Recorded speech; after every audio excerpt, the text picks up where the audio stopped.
Olá, pessoal. Sejam bem-vindos ao canal Audiobook Além das Páginas. Vamos continuar a leitura deste livro fantástico, Perguntar Não Ofende, de Ray Gowdy. E hoje vamos para a parte 3 deste livro. Vá em frente e conquiste, com o capítulo 15, Expectativas Não Tão Grandes. Comunalidade, não consenso. Passei a maior parte da minha vida na Carolina do Sul antes de ir para a faculdade no Texas. Esses são dois estados muito diferentes, mas as semelhanças em termos de que as pessoas acreditavam religiosamente, politicamente e fundamentalmente, provavelmente superam quaisquer diferenças. Claro, havia algumas coisas para se ajustar.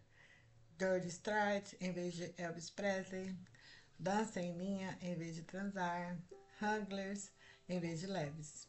Mas as semelhanças superaram as diferenças nas grandes coisas. Viajei para o exterior quando jovem, para a África, Israel e Europa.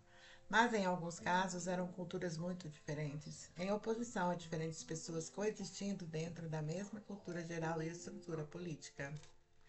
Foi estar em Washington como congressista que abriu meus olhos de uma forma que nunca havia sido aberta antes. A pessoa mais liberal que conheci na Carolina do Sul seria um moderado em Washington. Havia diversidade racial e religiosa na Carolina do Sul, mas nada parecido com o que havia em Washington.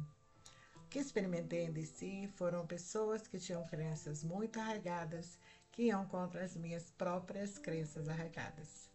Portanto, havia uma escolha a ser feita desde o início.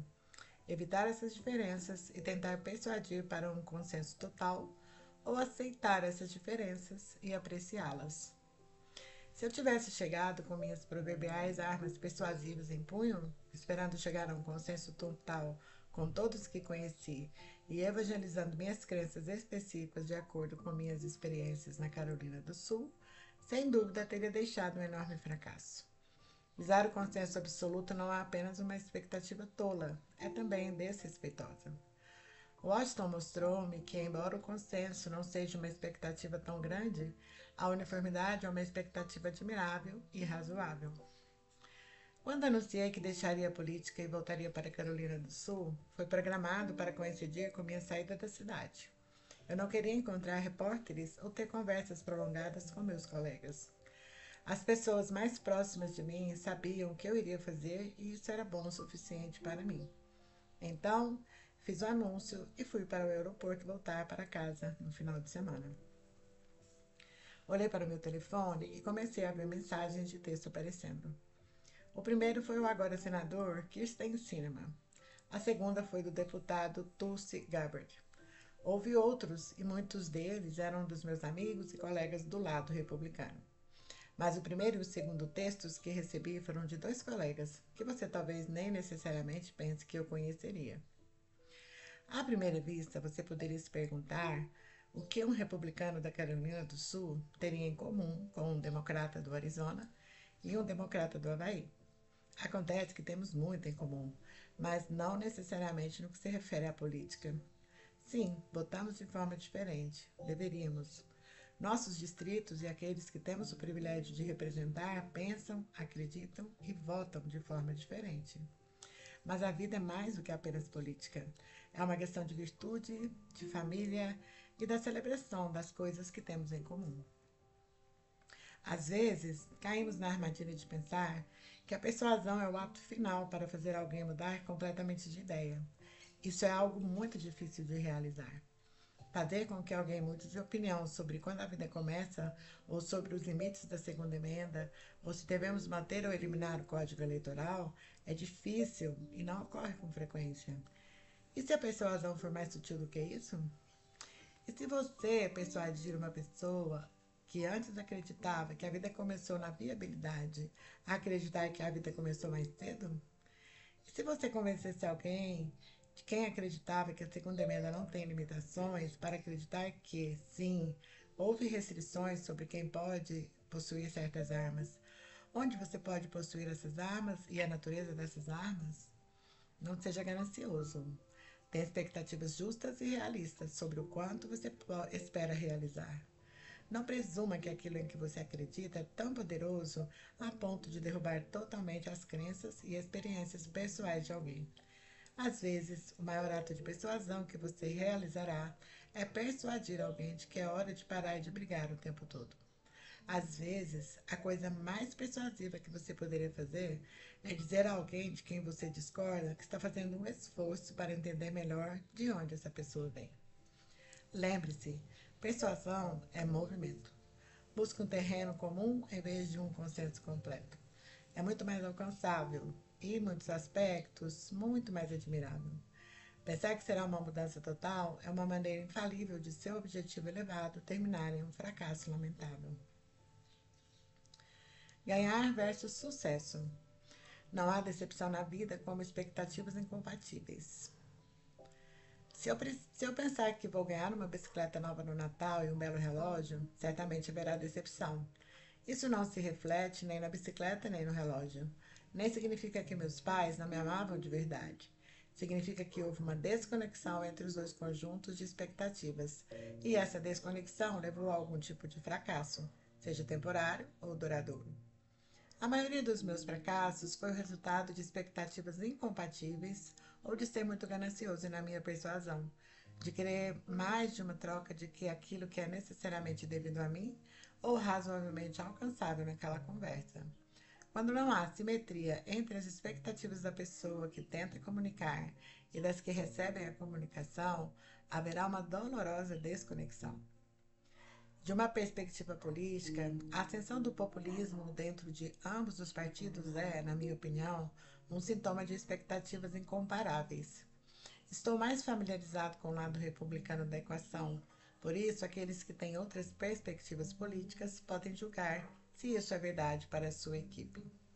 Quando cheguei a Washington em 2011, os republicanos tinham a Câmara, mas não o Senado ou a Casa Branca. Então foi essa a mensagem. Não podemos fazer as coisas que vocês querem que façamos porque não controlamos o Senado ou a Casa Branca. Não podemos reduzir o déficit e, em última análise, a dívida. Não podemos transformar o Medicare ou a segurança social. Não podemos reduzir o tamanho e o alcance do governo. Não podemos fornecer uma série de reformas de saúde baseadas no mercado, a menos e até que tenhamos mais. Os republicanos queriam começar pelo Senado. Era disso que precisávamos. Precisávamos do Senado para que uma Câmara liderada pelos republicanos pudesse aprovar projetos de lei e enviá-los a um Senado liderado pelos republicanos. E esses projetos seriam aprovados e depois enviados ao presidente Obama para sua assinatura. Ele vetaria os projetos de lei e isso proporcionaria o contraste ideológico do qual a política tanto depende. Esse era o plano. Esse era o objetivo. Foi isso que os republicanos comunicaram. E em 2012, o povo americano recompensou esse pedido, dando aos republicanos o controle sobre o Senado. Mas nada mudou. Assim, os republicanos tiveram uma escolha. Poderíamos ser sinceros com o povo americano, ter uma conversa muito franca dentro do próprio Partido Republicano, ou poderíamos encontrar algo novo de que precisávamos. Optamos por este último. O novo esforço para comunicar e persuadir era que o que realmente precisávamos não era apenas do Senado, mas do Senado e da Casa Branca. Isso mudaria tudo. E em 2016, o povo americano deu a Câmara aos republicanos, o Senado e a Casa Branca. Esta foi a chance de fazer tudo o que havia sido prometido. Esta foi a chance de atender, efetivamente, todas as expectativas. Esta foi a oportunidade de fazer todas as coisas que os republicanos durante anos falaram em fazer. E isso não aconteceu. Outra pessoa pode escrever um livro sobre por que os republicanos não conseguiram governar com eficácia. Outra pessoa pode escrever um livro sobre as batalhas dentro do Partido Republicano, a falta de uma agenda, a falta de uma estratégia coesa. Eu estava lá. Tenho certamente uma opinião, mas este não é o momento nem o lugar para essa discussão. O que quero dizer é que a mensagem, a comunicação e a persuasão seriam eficazes se o objetivo fosse simplesmente vencer. Os republicanos tinham a Câmara, o Senado e a Casa Branca. Eles venceram. Isso é o que eles queriam, e foi isso que conseguiram. Não foi a mensagem que eles entenderam errado. Foi a total falta de sincronicidade com o que estava sendo comunicado e o que estava sendo entregue. Isso é comunicação incompatível. Isso é fracasso. O fracasso ocorre quando você erra algo, seja o júri, o ônus da prova, os fatos ou as expectativas. E em vários momentos da vida, errei em todos eles, mas parece que nunca dói tanto como quando o fracasso foi causado por expectativas não atendidas e pela falha em reconhecer quem o júri realmente era ou deveria ter sido. Quebrando Benghazi. Há valor em aprender com os erros dos outros. Eu prego isso para meus próprios filhos o tempo todo. Vocês não precisam aprender por si mesmos as coisas que aprendi de maneira mais difícil para nós dois. Se eu lhe disser que o fogão está quente ainda vermelho brilhante, por que tocá-lo? Se eu lhe disser que agora não é o momento certo para pedir algo à mamãe, porque ela está no meio de sua maratona de filmes de Natal Hallmark, confie em mim. Aprendi lições sobre comunicação, persuasão e movimento em várias fases enquanto estive no Congresso, mas aprendi as lições mais difíceis durante a investigação sobre o que aconteceu em Benghazi, na Líbia, em 2012. Deixe-me repetir, porque é importante reiterar que este não é um livro sobre política. Eu não fiz e não quero escrever um livro sobre política. Este é um livro sobre comunicação eficaz e como persuadir ou comover outras pessoas. Portanto, não escreva essa sessão para revisitar o Comitê Seleto sobre Benghazi ou a secretária Hillary Clinton, exceto para apontar os meus próprios fracassos e as lições aprendidas como resultado.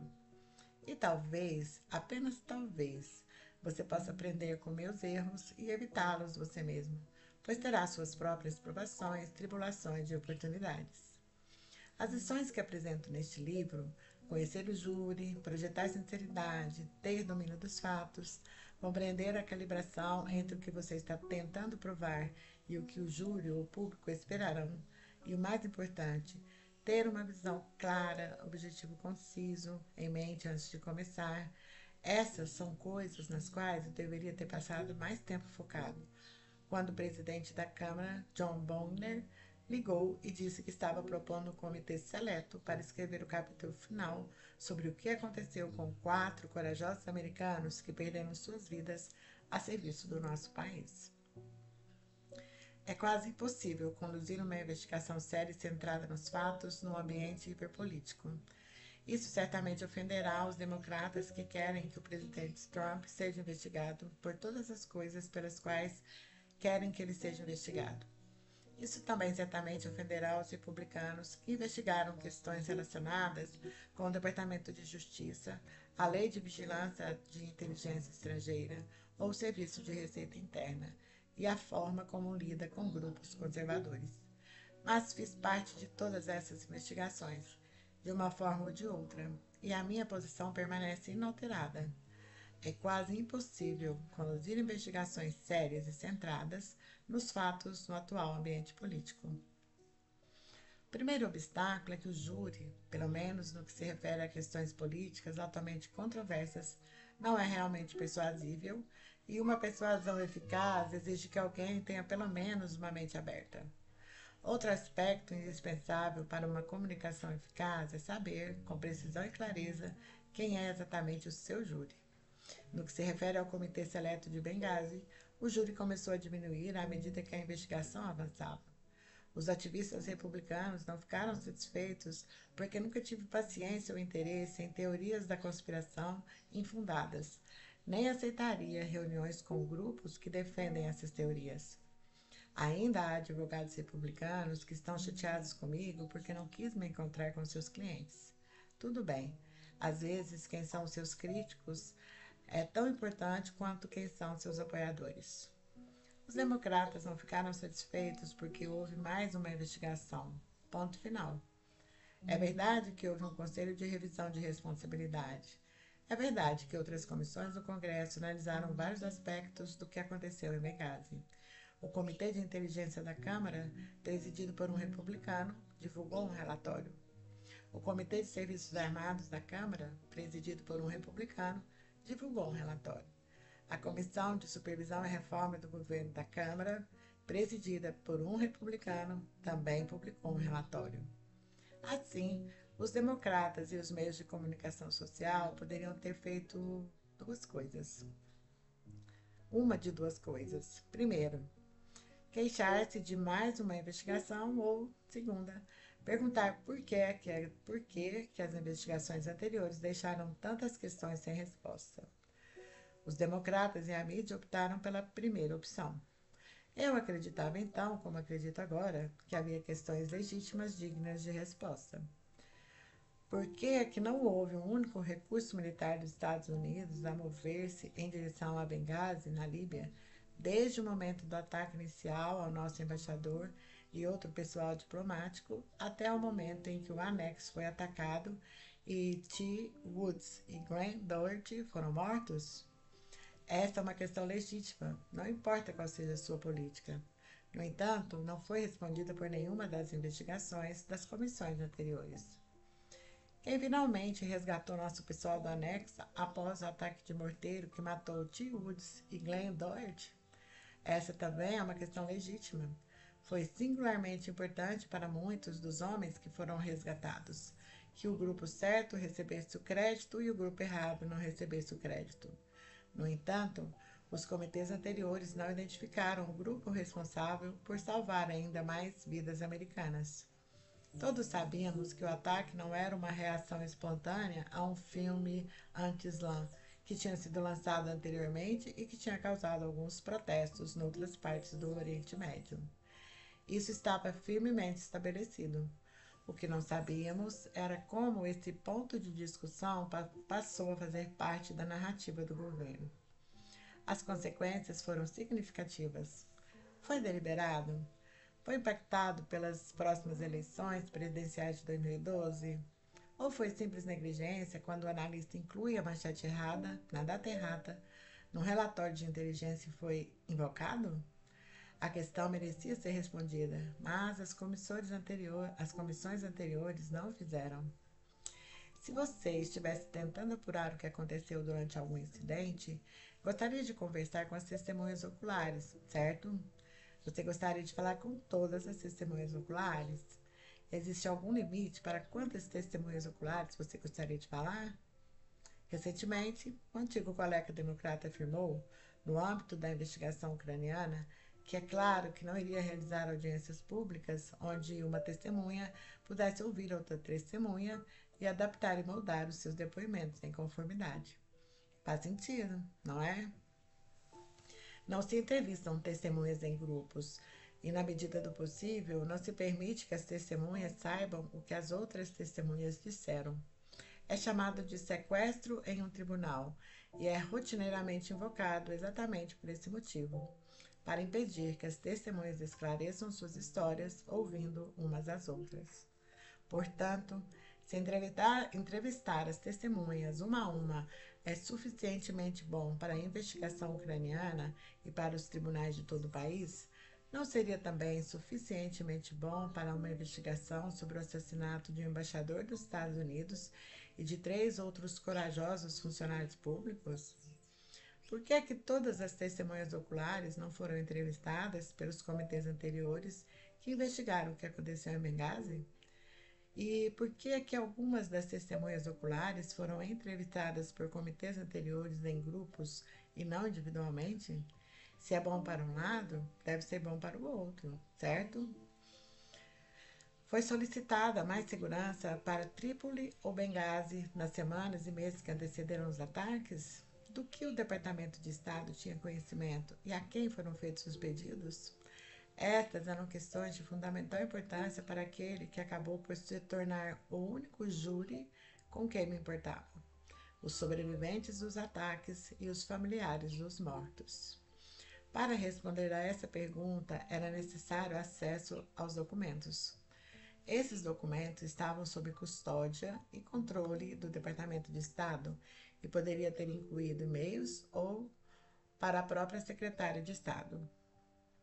Essa é a verdadeira razão pela qual os democratas e os meios de comunicação prestaram atenção à última investigação sobre o que aconteceu em Benghazi. porque o secretário de Estado era candidato à nomeação democrata. Entendo que o colega candidato, o senador Bernie Sanders, tenha dito que não se importava com os malditos e-mails dela. Entendo também que havia pessoas interessadas e que não estavam em nenhum palco de debate e nem concorrendo a nada, mas com interesse em saber se foi solicitada mais segurança, por quem e para quem.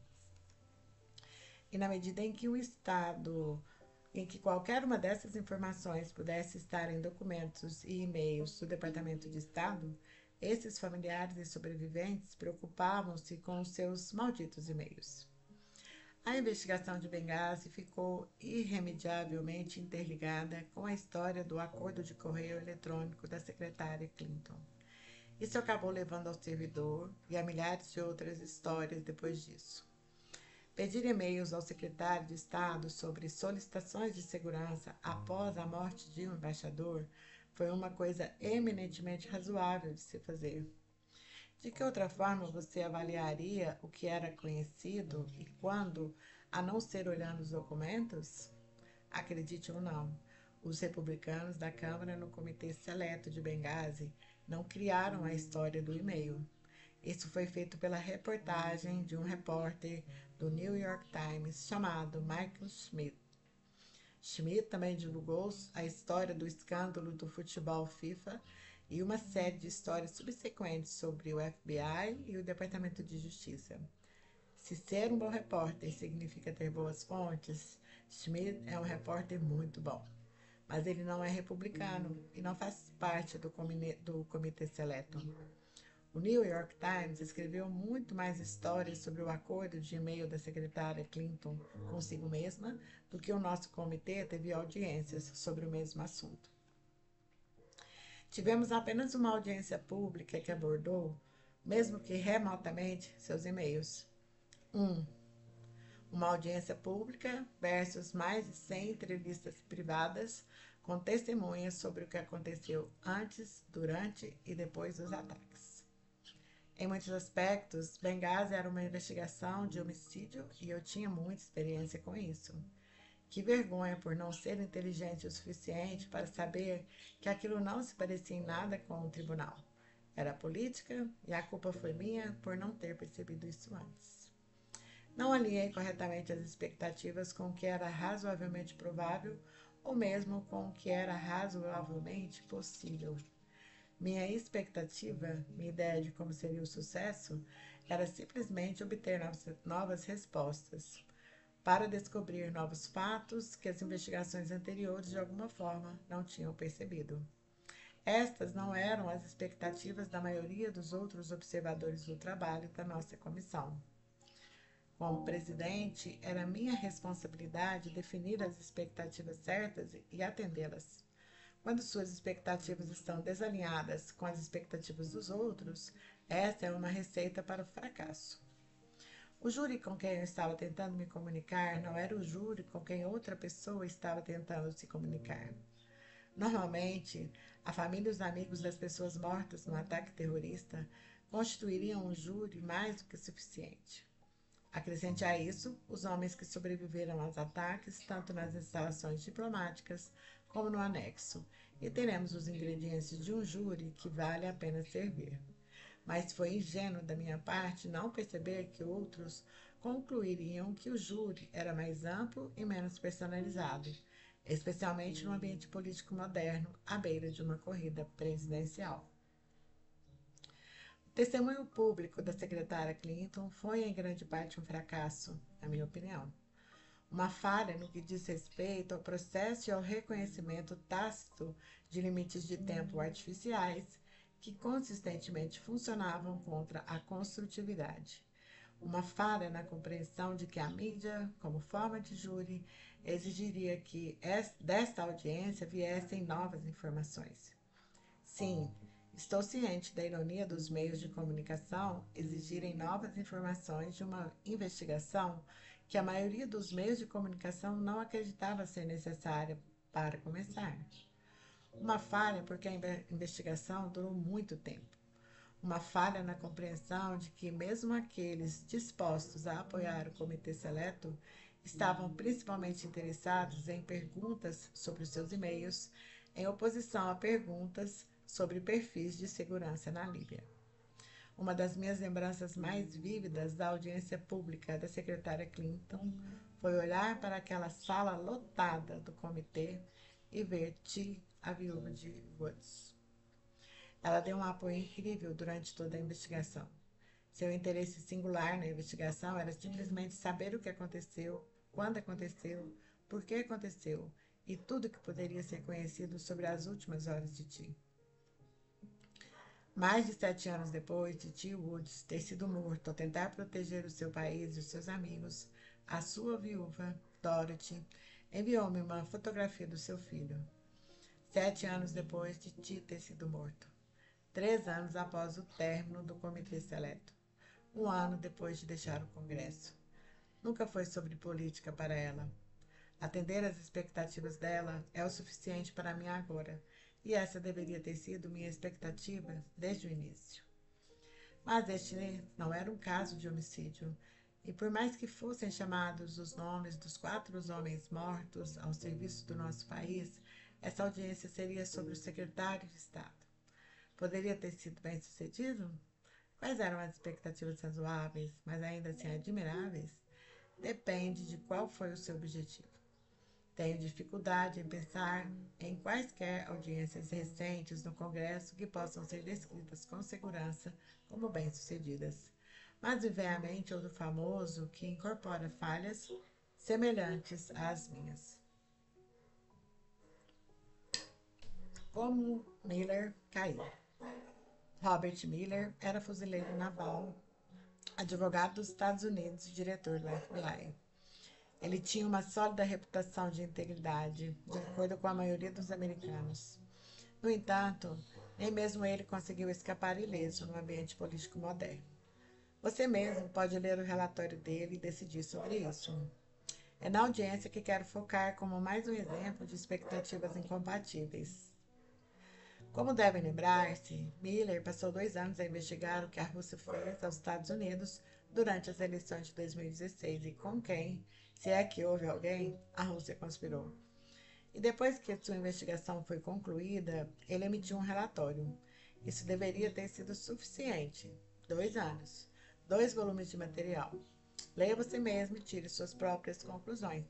Isso não é pedir muito de nós em uma democracia participativa, não é? Mas não foi suficiente para alguns. Então Miller foi levado ao Capitólio para testemunhar. Pense, se puder, sobre quais eram as expectativas em relação à aparência dele. Pelo que me lembro, as expectativas eram muito altas em alguns círculos. Alguns argumentaram que Miller daria nova vida a uma investigação que já durava mais de 2 anos. Isso seria difícil de conseguir. Outros argumentaram que Miller daria vida ao seu relatório. Pense nisso por um segundo. Ele passou 2 anos entrevistando centenas de testemunhas e examinando milhares de evidências. Seu escritório emitiu acusações, garantiu confissões de culpa e teve julgamentos com júri completos. E a expectativa era que um membro do Congresso, em 5 minutos, pudesse dar vida nova ou vívida a essa investigação? Realmente? E quanto a Miller e suas expectativas? Você pode começar dizendo que ele não queria aparecer. Ele deixou isso bem claro. Às vezes, testemunhas relutantes podem ser testemunhas eficazes, mas não quando todo o seu trabalho já está em exibição pública. E quanto às características da própria testemunha? Isso atenderia às expectativas? Não. Se você já conheceu ou testemunhou Bob Miller testemunhar antes, ele é exatamente o que você espera que um ex-fuzileiro naval, ex-procurador dos Estados Unidos e ex-diretor do FBI seja, centrado nos fatos, comedido e clínico. Então, você tinha uma testemunha relutante que já havia escrito resmas sobre o que queria dizer, estava limitada em outros aspectos pelas restrições do processo do grande júri e pela classificação de certas evidências, tinha uma merecida reputação de ser cautelosa e comedida. E isso deveria resultar em uma televisão dramática? Os republicanos são muitas vezes culpados de estabelecer expectativas e realisticamente elevadas para as audiências públicas no Congresso, mas parte dessa falta de realismo está enraizada nos ventos contrários, cada vez mais fortes, que os meios de comunicação de DC criam para os republicanos. O que aprendemos hoje que ainda não sabíamos? O que há de novo? Este terreno não foi coberto antes? Essas são as perguntas que recebemos frequentemente do pessoal do Político The Hill, The New York Times e The Washington Post. E quando digo frequentemente, quero dizer sempre. O vento contrário é diferente para os democratas, ou pelo menos era quando eu estava lá. Por diferente, quero dizer que não há vento contrário. Mesmo assim, a audiência de Miller ainda foi um fracasso. Um fracasso como a audiência de Clinton. Um fracasso como a audiência pública de Stirsock. Um fracasso como quase todas as outras audiências no Congresso que você possa imaginar. E isso é o que acontece quando se estabelecem expectativas que nunca poderão ser satisfeitas e se tenta satisfazer essas expectativas numa estrutura investigativa tão fundamentalmente falha como a atual estrutura investigativa do Congresso. As audiências de Miller provaram mais uma vez estes mesmos pontos. Os promotores, como Miller, geralmente não apresentam testemunhas convincentes, e especialmente em incrementos de 5 minutos. Pense nisso de forma lógica. O relatório escrito levou 2 anos para ser compilado.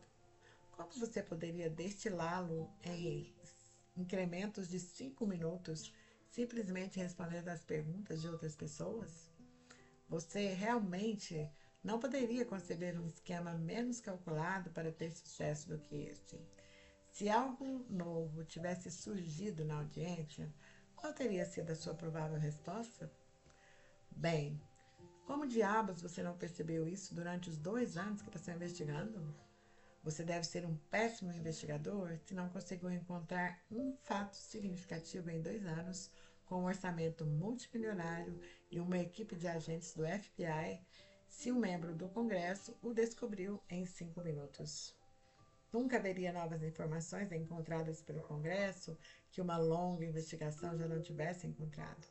Assim, as audiências, tanto no Comitê Judiciário como no Comitê de Inteligência, foram fracassos persuasivos. Ouso dizer que seria difícil encontrar uma única pessoa que mudasse de ideia com base no testemunho público de Miller.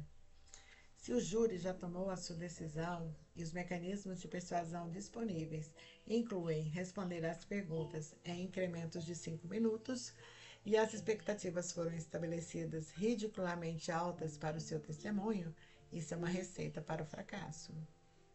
Isso não quer dizer que o próprio Miller seja um fracasso. Ele não é, nem necessariamente impacta o trabalho investigativo realizado ao longo do processo. Ouso dizer que muitos dos que expressaram opiniões sobre a investigação de Benghazi e sobre a investigação de Miller não leram integralmente nenhum dos relatórios emitidos. As decisões foram tomadas principalmente por causa das reportagens da mídia e das audiências públicas. E as pessoas lembram-se desproporcionalmente de como as coisas terminam, em oposição ao início ou à exaustividade da investigação em si. E o final foi um dueto torturado de audiências, onde a persuasão deu lugar à pura ratificação e validação de crenças anteriormente defendidas. Mesmo por esse padrão, ambas as audiências foram falhas no meu julgamento. A persuasão requer simetria. Deve haver simetria entre as expectativas dos envolvidos. Deve haver simetria na maneira e na forma como nos comunicamos. Deve haver uma disposição para se mover e ser movido pelas convicções dos outros, enraizadas, é claro, nos fatos e na autenticidade.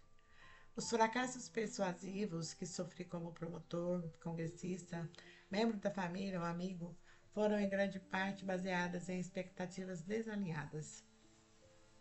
Estas falhas também ocorreram porque não reconheci ou rejeitei categoricamente o júri óbvio, não calibrei cuidadosamente um objetivo realista ou não avaliei o ônus da prova necessário para promover o objetivo. Aprenda comigo e com meus erros. Lembre-se dessas coisas. Não seja ganancioso. Define expectativas realistas e certifique-se de alinhá-las com seu propósito, objetivo e metas maiores. E o mais importante, aproveite suas pequenas vitórias. É muito melhor definir expectativas baixas e superá-las do que não conseguir atender às expectativas mais elevadas. Ainda me encolho quando vejo policiais, promotores ou membros da Câmara ou do Senado com grandes expectativas. Alguém será indiciado, alguém vai para a prisão, vamos chocar o mundo, isso é traição. Todas essas são expectativas muito elevadas. Se você pretende superar, supere com a entrega, não com as expectativas. Promessa insuficiente e desempenho excessivo. Existem poucos momentos preciosos de Perry Mason na vida em que você faz um réu confessar no banco das testemunhas, onde você recebe um adversário político admitir que o seu plano de saúde é melhor que o dele, onde o seu filho adolescente grita: sim, começarei imediatamente a estudar, porque eu quero atingir meu potencial máximo e chegar ao topo da classificação na minha turma do ensino médio. A vida não acontece assim. E se você pensa que o sucesso das comunicações acontece assim, ficará extremamente desapontado. A persuasão é incremental, é sutil, às vezes é indiscernível. A natureza humana não gosta de admitir erros. Somos melhores na racionalização do que na confissão. Fazer com que alguém reconsidere uma posição é um sucesso persuasivo. Conseguir que alguém ouça sem prejudicar sua posição é um sucesso persuasivo. Fazer com que alguém entenda de onde você vem é um sucesso persuasivo. A melhor maneira de evitar o fracasso, externo ou interno, é definir as expectativas certas. Se você aceita que esses momentos de transformação completa são raros, então qual é uma meta realista? Pense em algo comum. Pense em movimento. Pense no progresso. Pense em mudanças sutis ao longo do tempo. Moisés nunca chegou a pisar na terra prometida. Ele viu, mas nunca experimentou. Martin Luther King Jr. foi assassinado antes de ter tido a oportunidade de ver Barack Obama empossado como presidente.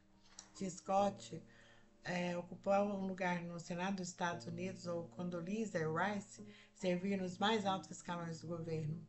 Talvez você nunca veja os frutos todos de sua persuasão. Você pode ser o primeiro de uma longa lista de pessoas que mudam alguém de uma posição para outra. Nessa medida, a persuasão exige uma certa humildade, uma vontade de começar o trabalho sem terminá-lo. Você pode nunca ouvir as palavras: você venceu, você me pegou, finalmente vejo a luz. Mas é de Moisés que nos lembramos mais do que de Arão. Levar alguém ao limite da novidade, às vezes, pode ser mais histórico do que dar o primeiro passo. Uau! E assim finalizamos o capítulo 15 com esses excelentes aprendizados. Obrigada por estarem comigo até aqui e até o próximo vídeo, até o nosso próximo capítulo. Tchau, tchau!